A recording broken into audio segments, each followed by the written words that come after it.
reading in the paper that the state of New Jersey is opening this new DNA data bank here in Hamilton, New Jersey. And they were going to start using what they call CODIS, collecting DNA, putting DNA into a big data bank for, again, collecting for future crimes. I said to myself, and it said in the article that all individuals who are currently on parole, probation, have been convicted in the past, basically, were subject to this new law, like retroactively. And I remember saying, oh, you can't be, that's an ex post facto law. It's totally contrary to the Constitution. And, you know, I was just reading the article. And it said in the article that Governor McGreevey was expected to sign it real soon. Sure enough, I'm reading in the paper 2 months later, September. I remember the date, September the 26th. I'm reading the paper. Here it is, an article.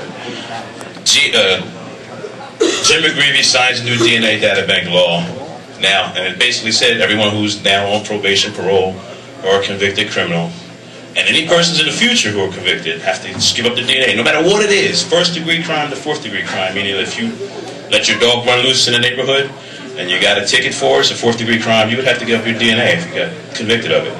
But anyway, the day came and passed, he signed it. 8 days later, I happened to get my mail, like everybody does, I get my mail, and there's a letter from the New Jersey Attorney General's office ordering me to submit to give up my DNA. And I thought that was wild. Of all the people, a week after they passed it, I'm one of the ones that got the letter. There's a bunch of people got the letter. Immediately that night, this is the part I think is funny. I was researching the law, because right in the letter it gave the statute number, the new statute number. So I went on the internet now, day and age of the internet. I went on the internet and read the law. And I found that, you know, I've been in prison before, I've read a lot of laws, and every time you read a law, the one thing you always look for is what can you do, what will happen to you if you get punished, you know. You steal a car, you're going to get 4 years. You get possession with a gun, you're going to get 10 years. It says it right in there. I read this whole statute, and nowhere in it did it give a punishment for disagreeing. I write a whole legal brief. I titled the brief, "Kiss My Ass and Retrieve the DNA Off Your Lips." It was funny. I addressed it to Governor McGreevey. At the time, we didn't know he was gay. But the New Jersey Attorney General's office, and I was on parole too, so I gave it to the the Judicial Department. Anyway, and I attached a picture of my ass. I took a picture of my ass and attached it. I mailed it off. I thought it was funny for about a week. And then I get a call from first my probation officer, my parole officer. He asked me if I had just recently filed some legal paperwork that I should have gave him a copy of. So I tell him, I did send you a copy. I sent it to your boss, but I sent it to you guys. But anyway, he asked me to come to the office. I come to the office, they tell me, you have a court date before a judge. Okay. I go there, and, you know, I got indicted for criminal contempt. You know, because I said kiss my ass to the governor.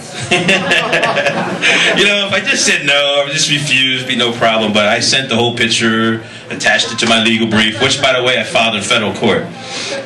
But I attached the whole brief.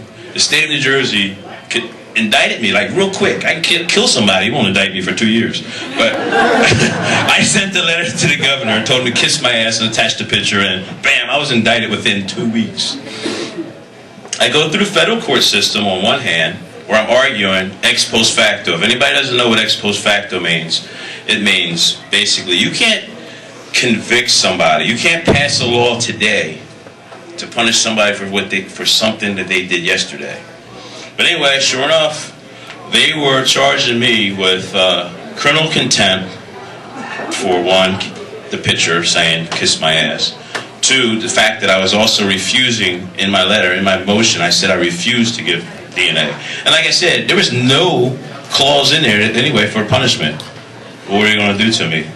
But anyway, in federal court, I ended up winning in federal court. The ACLU came to help me. If you want to go online and look at it, it gets too complicated to kind of explain here. But if you ever want to go to njweedman.com/DNA, or just put in NJ Weedman and DNA in a Google search, And don't be offended, there is a picture of my ass right there. I had to be real. I had to tell everybody, you know, this is what I got indicted for. But anyway, I'm done with the kiss my ass story.